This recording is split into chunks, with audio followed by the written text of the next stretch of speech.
அடடே வாமா. என்னமா வீட்ல இருக்க விட்டுட்டு இங்க வந்திருக்கீங்க? நீங்க வேலை செய்யறத பார்க்க வரேன்னு அப்புறம் புள்ளையும் வரேனால அதான் ரெண்டு பேரும் வந்தோம். நான் என்ன இன்னைக்கு நேத்தாவா இந்த வேலை செஞ்சுக்கிட்டு இருக்கேன்? எப்படியும் செய்யறது வேணுமா? இன்னைக்கு குடும்பத்துக்காக உழைக்கிறீங்க அதனாலதான். சரி இருங்கம்மா, மரத்துல கட்டிட்டு இதுக்கு தண்ணி வச்சுட்டு வரேன். இல்லங்க மொத்தமா ஓட்டிட்டு அப்புறம் வைங்க. அவ்வளவுதாம்மா, ஓட்டி முடிச்சிட்டேன். இந்த வாரம் இருங்க. பரவாயில்ல, நல்லா உழவு ஓட்டிட்டாரு உங்க அப்பா. சப்பா. அப்பா வேற என்ன பரவாயில்லப்பா. ஏமா நான் என்ன புதுசாவா வேலைக்கு போய் சேர்ந்து ஏதோ ஆபீஸ் ஒர்க்கா பண்ணிக்கிட்டு இருக்கேன். எப்பயும் செய்யறேன் இந்த விவசாய வேலை. எனக்கு தெரிஞ்சதை பண்றேன். இதுல என்னமா நான் கஷ்டப்படுறதுக்கு இருக்கு? இல்லப்பா சும்மா தான் கேட்டேன். ஆனா பத்ரகாளி, இத்தனை வருஷம் எப்படியோ தெரியல, ஆனா இன்னைக்கு உங்க ரெண்டு பேத்துக்காக உழைச்சதை நினைச்சா ரொம்ப சந்தோஷமா இருக்கு. இந்த மாதிரி நீங்க இருக்கணும்னு தாங்க நான் ஆசைப்பட்டது. இப்ப நீங்க திருந்திட்டீங்க. அதுவும் இல்லாம நீங்க எனக்கு மட்டும் செய்ய வேண்டாம், என் பிள்ளைக்கு மட்டும் செய்ய வேண்டாம், நம்ம குடும்பத்துக்காகவும் செய்யணும். ஏன்னா இத்தனை வருஷம் உங்க அண்ணனே எல்லா வேலையும் பார்த்தாரு வச்சாரு. அதுவும் இல்லாம இனிமே அவருக்கு கல்யாணம்னு ஒண்ணு ஆகி போச்சுன்னா அவரையும் நம்ம சிரமப்படுத்த கூடாதுல்ல. நம்மளால முடிஞ்சதை குடும்பத்துக்கு கொடுத்து உதவணுங்க. சரிம்மா. அப்பா இனிமே நான் எது கேட்டா நீங்க வாங்கி தருவீங்களாப்பா? நீ கேக்குறது என்னால முடிஞ்சதா இருந்தா நான் வாங்கி கொடுப்பேமா. எப்பா அண்ணே. என்னப்பா சீக்கிரமா உழவு ஓட்டிட்ட போல இருக்கு. ஆமா, நீ வேலையை முடிச்சிட்டனே. எப்பா நீ என்னப்பா கையில மந்திர தந்திரம் இது வச்சிருக்கியா? ஒரே நாள் இவ்வளவு பெரிய காடையை ஓட்டிட்ட. நான்லாம் ஓட்டினா 2 நாள் ஆகும். இல்லண்ணா சொல்லிட்டீங்க, அதான். ரொம்ப சந்தோஷம்யா. நானும் தான் மாமியார் வீட்டுக்கு போயிட்டு வருவோன்னு பார்த்தேன். அதுக்கப்புறம் அவங்களாம் இங்க வரேன்ட்டாங்களா, அதான் சரி நீ ஒரு காடு ஓட்டுனா நான் ஒரு காடு ஓட்டலாம் அப்படின்ட்டு வந்தேன். ஆனா நீ எல்லாம் ஓட்டிட்டேன்னு நினைக்கும் போது ரொம்ப சந்தோஷம்யா. சரிண்ணே சரிண்ணே. இந்தாயா சம்பளம். என்னண்ணே நாளைக்கு தான் தருவேன் நீங்க? நான் மாமியார் வீட்டுக்கு போறதா இருந்தா நாளைக்கு தரேன்னே. இன்னைக்குதான் நான் போகல. இந்தா காசு. எவ்வளவுண்ணே? எப்பா வண்டி விட்டு ஓட்டுனோம்னா டீசல் செலவு அது இதுன்னு சேர்த்து 3000 ரூபாய் கேட்பான். அது இல்லாம 2 காடுன்னா ஓவரா ரேட்டு பேசுவான். நீயா இருக்கிற, அதுவும் இவ்வளவு சீக்கிரமா வேலை முடிச்சிட்டல, அதனால அதுக்கு கொடுக்க வேண்டிய 3000 ரூபாய் காசுயா. இந்தா. அண்ணே இந்த காசை உங்க கையிலயே கொண்டாடிக்கிட்டு கொடுத்துறீங்களா? ஏன் நீ உன்கிட்ட கொடுத்தா நீ கொடுக்க போற? இல்லண்ணே, இத்தனை வருஷம் சம்பாதிச்சு நான் 15 என் பொண்டாட்டிக்கிட்ட கொடுத்தது இல்ல, அதுதான் நீங்களே கொடுத்துருங்கண்ணே. சரியா கொடுத்தா போச்சு. எமாடி வாமா. எமாடி உன் புருஷன் ஆசைப்பட்டு கேட்டுட்டான், இந்தா வாங்கிக்க. என்னம்மா புருஷன் சம்பள காசு கொடுத்தா அழுவுற? காசுக்கு இது கம்மியா இருக்குன்னு நினைக்கிறியோ? ஐயோ அப்படியெல்லாம் இல்லைண்ணா. கல்யாணம் பண்ணி இத்தனை வருஷம் ஆகி போச்சு. புருஷன் கையில 10 ரூபா வாங்கி நான் செலவு பண்ணது இல்ல. ஆனா இன்னைக்கு அவரோட சம்பாத்தியம் அப்படின்னு நினைக்கும் போது ரொம்ப சந்தோஷமா இருக்குண்ணா. இது ஆனந்த கண்ணீர். இனிமே உன் வாழ்க்கையில நல்லதே நடக்குமா? சரிம்மா நீங்க பேசிட்டு இருங்க. அங்க போய் பக்கத்துல காட்டுக்கு தண்ணி விடணும், போய் பாய்ச்சிட்டு வந்துடுறேன். அண்ணே அங்கெல்லாம் நான் தண்ணியெல்லாம் பாத்துட்டேனே. என்னையா சொல்ற? அங்கேயும் தண்ணி பாய்ச்சிட்டியா? இல்லண்ணே, நீங்க தான் ஊருக்கு போறேன்னு சொன்னீங்களா, அதனால எல்லா வேலையும் நானே முடிச்சிட்டேனே. எப்பா எனக்கு ஒரு வேலையும் வைக்கலையாப்பா நீ? இல்லண்ணே. ரொம்ப சந்தோஷம்யா. அப்புறம் அண்ணே யாருக்காவது ஏதாவது வேலை செய்யணும்னா கூட சொல்லுங்கண்ணே, நான் வந்து செஞ்சு கொடுக்குறேன். இவ்வளவு சுத்தமா எல்லா வேலையும் முடிக்கிற, யார்ட்டையும் சொல்லாம இருப்பனா? எதா இருந்தாலும் உனக்கு சொல்றேயா, சரியா? சரிங்கண்ணே. சரிம்மா அப்ப வாரேன். என்ன பத்திரகாளி, சந்தோஷம் தானே? இப்ப சந்தோஷம் இல்லாம இருக்குமா? இனிமே நீ யார்கிட்டயும் கையெழுதுன்னு அவசியம் இல்ல. இந்த மாதிரி நான் என்னால முடிஞ்சதை செஞ்சு வாங்கி தரேன். ஓகே? அப்பா ஓகேவா? ஆமா தங்கம், ஓகே ஓகே. அம்மா பாத்தீங்களா? அப்பா வேலைக்கு ஆரம்பிச்சதுல இருந்து இங்கிலீஷ் எல்லாம் பேச ஆரம்பிச்சிட்டாரு. இனிமே எல்லாம் அப்படிதான். கடவுளே, இப்ப மாப்பிள்ளை கிட்ட போய் பேசுறதா இது அந்த பொண்ணு கிட்ட பேசி மாப்பிள்ளை கிட்ட பேச சொல்றதா? எனக்கு ஒண்ணுமே புரியலையே. ஐயோ, நல்லது நினைச்சது ஒரு தப்பா? ஒரு காலத்துல வீட்ல இருக்க மருமகளை அடிச்சு தொட்டனா இன்னைக்கு அவளுக்கு அதே நிலைமை வந்து நிக்குது. ஐயோ, இப்ப நான் என்ன பண்ணுவேன்? சரி, இந்த பொண்ணு கிட்ட போய் பேசிட்டு அதுக்கப்புறம் மாப்பிள்ளை கிட்ட போய் பேசுவோம். ஏம்மா, அடடே வாங்கம்மா வாங்க, வந்து உட்காருங்க. இருக்கட்டும்மா. என்னம்மா என்ன பண்ணிக்கிட்டு இருக்க? அப்படியே சும்மா உட்கார்ந்துருக்கேன். உட்காருங்க, காப்பி தண்ணி எடுத்துட்டு வரேன். அதெல்லாம் ஒண்ணும் வேண்டாமா. ஏமா? நான் என்ன சொல்றதுனே தெரியலமா. மருமக நல்லா வளரும் நினைச்சேன். ஆனா மாப்பிள்ளை தம்பி என் புள்ளைய வீட்டை விட்டு துரத்திட்டாருமா. அழாதீங்கம்மா. நானும் தான் அப்ப இருந்தேன். அண்ணன் கிட்ட நான் பேசுற அளவுக்கு பேசிட்டேன். ஆனா அண்ணன் பிடிவாதமா இருக்காரு. என்னம்மா பண்றது? எனக்கு ஒண்ணுமே புரியலமா. மாப்பிள்ளை கிட்ட என்னத்த சொல்றதுனே எனக்கு தெரியல. நீங்க என்னம்மா பண்ணுவீங்க? ஏதோ தெரியாம பண்ணின தப்புக்கு அவர் கோவிச்சுக்கிட்டு இருக்காரு இப்போ. இல்லம்மா, நான் வந்து வேணும்னு பண்ணல. இந்த புள்ளைங்க தான் அறியாம இந்த மாதிரி வேலைய பார்த்துருச்சுங்க. அப்ப கூட பாத்தியா நான் வந்தேனா? நான் வரல தானே. ஆனா இப்படி நடக்கும்னு நினைச்சு பார்க்கலம்மா. புரியுதுங்கம்மா, உங்க நிலைமையும் புரியாம ஒண்ணும் இல்ல எனக்கு. அதாம்மா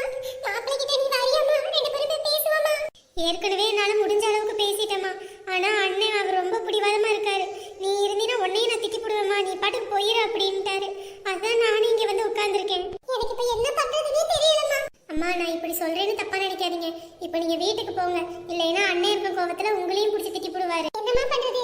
திட்டுனாலும் வாங்கி தானே ஆகணும். பிள்ளைங்க வாழ்க்கையாச்சு. அதுங்களுக்கு ஒசரம் தான் நம்ம வாழ்றது. அதுங்களுக்கு ஒரு நல்ல நிலைமைக்கு வரணும்னா நம்ம யார் யார் கையில காலையாவது விழுந்து தானே ஆகணும். ஆமாமா, இல்லைன்னு சொல்லல. ஆனா இந்த மாதிரி ஒரு உறவு எனக்கு இல்லம்மா. அதனாலதான் அண்ணன் இப்படி கோபப்படுறாரு. ஐயோ கடவுளே. எம்மாடி, நிச்சயமா சொல்றேன், உனக்கு ஒரு நல்ல வாழ்க்கை அமையும். நீ கவலையே படாத. இல்லம்மா, இதுக்கு மேலேயே என்னால எந்த வாழ்க்கையை எதிர்பார்க்க முடியாது. நான் ஒரு ராசி இல்லாதவ. அதுவும் எனக்கு கல்யாண வாழ்க்கையில ஈடு இந்த மாதிரி தான் கஷ்டப்படணும்னு இருக்கா என்னமோ. அதனால எதுவுமே வேண்டாம். நான் இப்படியே இருந்துட்டு போயிடுறேன். வருத்தப்படாத, எல்லாம் நல்லபடியா நடக்கும். சரிங்கம்மா. சரிம்மா, நான் போயிட்டு வரேன். பாவம், இந்த பொண்ணு நினைச்சு பார்த்தாலும் வருத்தமா இருக்குது. இந்த உமா புள்ளைய நினைச்சாலும் வயித்தெரிச்சலா இருக்கு. இப்ப என் புள்ள வாழ்க்கையே இப்படி காலாகாலமா இருக்கு. நான் என்னதான் பண்ணட்டும்? பாவம் இவங்க. என்னாலதான் இவங்களுக்கு இவ்வளவு கஷ்டம். நம்ம பேசாட்டுக்கு கல்யாணத்துல வேணானே சொல்லி இருக்கணும். மாப்பிள்ளை இருக்குன்னு சொன்னோனையும் நானும் நமக்கு ஒரு வாழ்க்கை அமைய போதே நினைச்சு சந்தோஷத்துல சரின்னு சொல்லிட்டேன். இப்ப நம்மளால அவங்க தான் கஷ்டப்பட்டுக்கிட்டு இருக்காங்க. மாப்பிள்ளை, எதுக்கு இங்க வந்தீங்க? மாப்பிள்ளை கோவப்படாதீங்க மாப்பிள்ளை. உங்ககிட்ட எல்லாம் கோவப்படாம எப்படிங்க இருக்க முடியும்? உங்களுக்கு எல்லாம் மனசாட்சின்னு ஒண்ணு இல்லவே இல்லையா? இல்ல மனசாட்சியை கூட்டி அடகு வச்சுட்டீங்களா? மாப்பிள்ளை, ஏங்க, உங்க பையன்கிட்ட நான் என்ன சும்மாவா சொல்லிக்கிட்டு இருந்தேன்? உண்மையா தானே சொன்னேன். அந்த பொண்ணை நீ கட்டிக்கலன்னா ஒன்னு உண்மையே சொல்லியிருப்பா. அதை விட்டுட்டு ஆசை வார்த்தை கட்டிட்டு பின்னாடி பிரச்சனை வந்துச்சுன்னா நான் டென்ஷன் ஆயிடும், உங்க அக்கா துரத்தி விட்டுருன்னு சொல்ல தானே செஞ்சேன். என்னமோ புதுசா சொன்ன மாதிரி பேசிக்கிட்டு இருக்கீங்க. இல்ல மாப்பிள்ளை, அது ஏதோ சின்ன சிறுசுங்க தெரியாம பண்ணிருச்சு. மருமக மேல இருக்க கோவத்துல.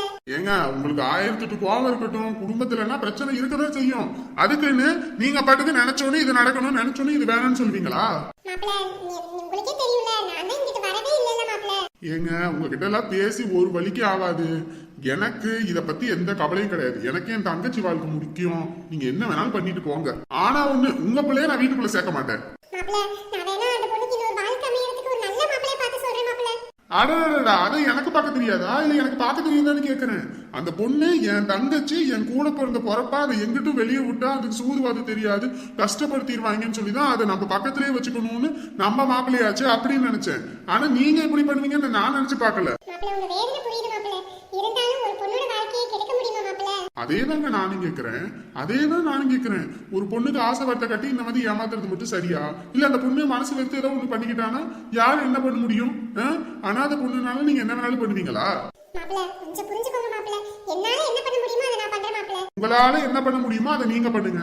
என்னால என்ன பண்ண முடியுமோ அதை நான் பண்ணிட்டேன். அவ்வளவுதான். நீங்க இப்ப கிளம்புங்க. மாப்பிள்ளை, கோவத்தால எதையுமே சாதிக்க முடியாது மாப்பிள்ளை. கோபத்தால சாதிக்க முடியாது தாங்க. இப்படி அமைதியா இருந்தா மட்டும் எல்லாம் சாதிச்சிட முடியுமா? போங்கங்க. மாப்பிள்ளை, ஒரு தடவை மாப்பிள்ளை. ஏங்க, எனக்கு கோவம் வந்துடும். அப்புறம் நான் ஏதாவது பேசிவிடுவேன். வயசுல மூத்தவங்க. போங்க, தயவு செஞ்சு போயிருங்க. கடவுளே, இப்ப நான் என்னதான் பண்ண போறேன்னு ஒண்ணும் புரியலையே. அடுத்த வீட்டுக்குள்ளனா உங்களுக்கு இலக்காரம். நாங்களா வந்து பொண்ணு இருக்கு வாங்க வாங்கன்னு சொன்னா இவங்களா பார்த்து என் தம்பிக்கு கட்டி வைக்கணும் அப்படி இப்படின்னு சொல்லிவிட்டு இப்ப இப்படி பேசுனா கோவம் வருமா வராதா? அட கடவுளே, இப்ப என் புள்ளைக்கு போய் நான் என்னன்னு பதில் சொல்லுவேன்? அவன் முகத்துல எப்படிதான் நான் முழிப்பேன்? இதுக்கெல்லாம் ஒரே வழி, நம்ம உமா கிட்ட போய் மறுபடியும் பேசுறதுதான். அவன் நம்மள அசிங்கப்படுத்தினாலும் சரி, அவங்க அம்மா நம்மள ஏளனமா பேசினாலும் சரி, ஒரு தடவைக்கு இரு தடவை போய் பேசுறதுனால நான் ஒன்னும் குறைஞ்சிட போறது இல்ல. நீ வந்து வாழ்றியா இல்லையான்னு அவகிட்டயே கேட்டுருவோம். கேட்டுட்டு மத்ததை நான் முடிவு பண்றேன். எப்பா அதான் பொண்ணு பேச நினைச்சு நீயே பேசுப்பா. எம்மாடி லைன்ல இருக்கான், பேசு. எதுக்குதான் இந்த வேலை பாத்துக்கிட்டு இருக்காங்கன்னே தெரியலப்பா. ஹலோ, சொல்லுங்க. பொண்ணு இருக்குன்னு சொன்னீங்களாமா? ஆமாங்கம்மா, நம்ம சொந்தக்கரப்புல தான். பொண்ணு என்ன படிச்சிருக்கு? வீட்ல என்ன பவுனெல்லாம் போடுவாங்க? ஏமா, நீங்க நினைக்கிற மாதிரி நம்ம அளவுக்கு வசதிதாம்மா. ஒத்த புள்ள, அதனால எவ்வளவு வேணாலும் போடுவாங்க. அவங்க எவ்வளவு போடுறதுன்னு அவங்க சொத்து முழுக்கவே வந்துட்டு கட்டிக்க போற பையனுக்கு தான். அதை பத்தினா நீங்க கவலையே பட வேணாம். சரிங்க, படிப்பு என்ன படிச்சிருக்கு? பிஏ முடிச்சிருக்குங்க. பிஏவா? என் பையன் இன்ஜினியரிங்ல முடிச்சிருக்கான். ஏமா, படிப்புல என்னமா வருது? 2 பேரும் வாழ்ந்து கட்டுறாங்களா, அதுல தானமா இருக்கு. ஏமா, நம்ம சொந்தத்துல பொண்ணு கிடைக்கிறது கஷ்டம். இதுல நீ வேற அதை இதுன்னு சொல்லிக்கிட்டு இருக்காத. சரிங்கப்பா. ஹலோ, என்னங்க? சரிங்க, புள்ள எப்படி? கலரா எப்படி? கலர் தாங்கம்மா. சரிங்க, போட்டோ தான் அனுப்ப முடியுங்களா? போட்டோ அவங்க கிட்ட தாம்மா கேட்கணும். சரி, நான் வாட்ஸ்அப்ல உங்களுக்கு அனுப்பி விடுறேன், அவங்க கிட்ட கேட்டு. சரிங்க, ஓகேங்க. சரிப்பா, நீ என்னன்னு பாத்துட்டு போட்டோ அனுப்பு, நான் வைக்கிறேன். சரிங்கண்ணே. என்னம்மா, என்ன சொல்ற? என்னத்தப்பா சொல்லுவான்? பேசி முடிப்பான். நீங்களே பேசிக்கிட்டு இருந்தா எப்படி? மாப்பிளைக்கு ஒரு போட போட்டு சொல்லுங்க. பின்னாடி நீ உன் வாழ்க்கையை கெடுத்துக்கிட்டு இருக்காத. போட போட்டு சொல்லுங்க. எப்பா, அந்த அம்மா படுத்து எடுக்குதுப்பா. சரிம்மா, ஒரு போன போட்டு சொல்லு. இல்லைன்னா அந்த மனுஷன் அங்கிட்டு ஏதாவது ஒரு வேலையை பாத்துருவான். சரிங்கப்பா. பச்சைக்கிளி எது கூப்பிடுறா? ஹலோ, சொல்லு பச்சைக்கிளி. என்ன பண்ணிக்கிட்டு இருக்கீங்க? ஆபீஸ்ல இருக்கேன், வேலையா இருக்கேன், அப்புறமேட்டு கூப்பிடுறேன், வை. ஏங்க பேசுறதுக்கு கூட போன வைன்றீங்க? பச்சைக்கிளி, உனக்கு புரியுதா புரியலையா? நான் ஆபீஸ்ல இருக்கேன், கத்தக்கூடாதுன்னு பாக்குறேன், போனை வை. ஏங்க இப்ப நான் பேசியே ஆகணும். ஏமா நீ பேசுமா, ஒரு 4 மணிக்கு மேல ஃப்ரீ ஆயிடுவேன், அப்ப நீ பேசு. இப்ப என்னத்துக்கு போனை பண்ணி டார்ச்சர் பண்ணிக்கிட்டு இருக்க? என்ன மாமா டாருக்கு? போன வைக்கணுமா? வேலை செஞ்சுட்டு இருக்காரு. ஆமா பெருசா வேலை செஞ்சு கிழிக்கிறாரு, பேசுறதுக்கு என்ன வலிக்குதான்? ஹலோ. ஷோ என்னங்க, நம்ம பையனுக்கு பொண்ணு பார்த்திருக்கேன், அத சொல்றதுக்கு தான் கூப்பிட்டேன். என்னது, பொண்ணு பாத்திருக்கியா? ஆமா. ஏ பச்சைக்கிளி, உனக்கு என்ன பைத்தியம் முடிச்சுக்கிச்சா? அவன் இப்பதான் காலேஜும் முடிச்சிருக்கான், ஒரு வேலைக்கு போல ஒன்னும் போல. எதுக்கு இப்ப இப்படி இந்த வேலை? நல்ல வரன் வந்துச்சு அதுதான். இங்க பாரு, நல்ல மரம் வருதோ இல்ல நல்லா இல்லாத வரணும் வருதோ, இப்போதைக்கு அவனுக்கு தேவையில்லை, சரியா? எப்படி இருந்தாலும் அவன் ஒருத்தருக்கு கல்யாணம் பண்ணி வைக்கிறது தானே. என்னமோ புதுசா பேசிக்கிட்டு இருக்கீங்க. ஐயோ, உனக்கு புரியுதா புரியலையா? நான் ஆபீஸ்ல இருக்கேன்னு சொன்னேன், என்னை கத்த வைக்காத. பக்கத்துல கொலீக்ஸ்லாம் இருக்காங்க. எவன் வேணாலும் இருந்துட்டு போட்டோம். என்னமோ நீங்க தான் பெருசா வேலை செஞ்சு அப்படியே தள்ளுற மாதிரி சொல்லிக்கிட்டு இருக்கீங்க. நம்ம பையன் விஷயம் பேசிட்டு இருக்கேன், அப்போ கூட உங்களுக்கு ஆபீஸ் வேலை தான் முக்கியமா? ஏன் அர்ஜென்ட்மா? ஏங்க சொல்ற கடமைக்கு நான் சொல்லிட்டேன், அப்புறம் நீங்களாச்சு உங்க பையனாச்சு. பொண்ணு பார்க்கறதுக்கு இந்த வாரம் ஞாயிற்றுக்கிழமை போறோம். உங்க பையன் கிட்ட சொல்லிருங்க, இப்பயே அவனுக்கு போனை போட்டு. அதை விட்டுட்டு பின்னாடி வந்துட்டு அது இதுன்னு சொல்லிக்கிட்டு இருந்தீங்கன்னா நான் டென்ஷன் ஆயிடுவேன். இங்க பாரு, நீ தப்பான முடிவு எடுத்துக்கிட்டு இருக்க. இதெல்லாம் நீயே யோசிக்க மாட்ட, உங்க அப்பாவே யோசிச்சிருப்பாரு. உங்களுக்கு எங்க அப்பாவை குறை சொல்லணும்னா தூக்கமே வராது. ஆமா, இந்த மாதிரி வேலையெல்லாம் உங்க அப்பா தான் நல்லா பாப்பாரு. இங்க பாருங்க, எங்க அப்பாவை குறை சொல்லிக்கிட்டு இருக்காதீங்க. முதல்ல உங்க பையனுக்கு பொண்ணை பார்த்து கட்டி வைக்கிற வழியை பார்ப்போம். அதை விட்டுவிட்டு நீங்க பாட்டுக்கு உங்க தங்கச்சி பிள்ளை இருக்கிறதுனால அங்க கட்டி வச்சிடலாம் அப்படின்னு ஒரு திட்டம் திட்டிக்கிட்டு இருப்பீங்க. அதனால தான் நான் இங்கே பொண்ணு பார்த்துட்டேன். இங்க பாரு, அவனுக்கு வயசு இல்ல, நீ சும்மா ஆடிக்கிட்டு ஆட்டம் கட்டிக்கிட்டு இருக்காத. முதல்ல நீ நம்ம வீட்டுக்கு கிளம்பி வந்து சேரு. அதை விட்டுட்டு அங்க உட்காந்துக்கிட்டு அதை பண்றேன் இதை பண்றேன்னு இருந்தீங்கன்னா எனக்கு என்ன பண்ணுவேன்னு எனக்கு தெரியாது, சொல்லிட்டேன். ஏங்க நான் முடிவு பண்ணிட்டேன், அவ்வளவுதான். ஏய், உனக்கு நான் சொல்றது புரியுதா புரியலையா? ஏங்க சொல்றேன் சொல்லிட்டேன். நான் வீட்டுக்கு போயிட்டு உனக்கு கூப்பிடுறேன், நீ போனை வை முதல்ல. என்ன நினைப்புல இருக்கானே தெரியல. அவங்க அப்பனை சொல்லணும், எல்லாம் அவங்க அப்பா பண்ற வேலைதான். என்ன மாமா அந்த ஆளு என்ன சொல்றது? இப்ப என்ன பையனுக்கு கல்யாணத்துக்கு அவசரம் அப்படி இப்படின்றதுப்பா? ஆமா இப்ப அப்படின்னு சொல்லிட்டு பின்னாடி அவங்க புள்ள நல்லா படிச்சு கொஞ்சம் இதா வந்ததுக்கு அப்புறம் கட்டி வைக்கலாம்னு திறந்து விட்டிட்டு இருப்பது. அதனால நீ ஒழுங்கா சொல்லிரு, இதுதான் பொண்ணுன்னு. எங்க மாப்பிள்ள சொல்றதுல கொஞ்சம் நியாயம் இருக்குதானுங்க?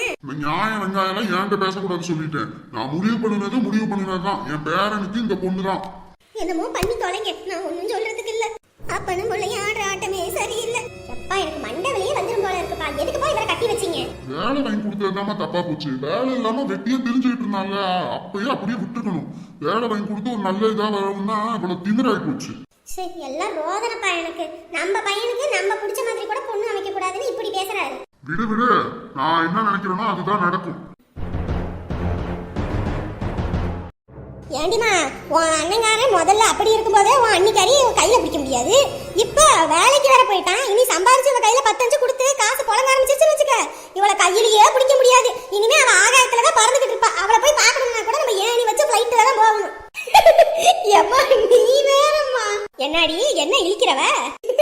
ஏம்மா நம்ம அண்ணனை பத்தி உனக்கு தெரியாதம்மா. 2 நாள் முடிஞ்சா போவோம், இல்லையா 3 நாள் கூட முடிஞ்சா வேலைக்கு போவோம். அது வருஷம் 365 நாளைக்கெல்லாம் வேலைக்கு போவாது. அதுக்கு அப்படியெல்லாம் கஷ்டப்பட்டு சம்பாதிக்கலாம் முடியாது. அதெல்லாம் கொஞ்ச நாளைக்கு தான்மா, அதெல்லாம் அப்படியே அடங்கிரும். ஆமாண்டி, இருந்தாலும் ஒருவேளை மாறி இருந்தானா? அட நீ வேறம்மா, அப்படியெல்லாம் ஒண்ணும் நடக்காது பாரு. சமந்தியம்மா, மருமகளே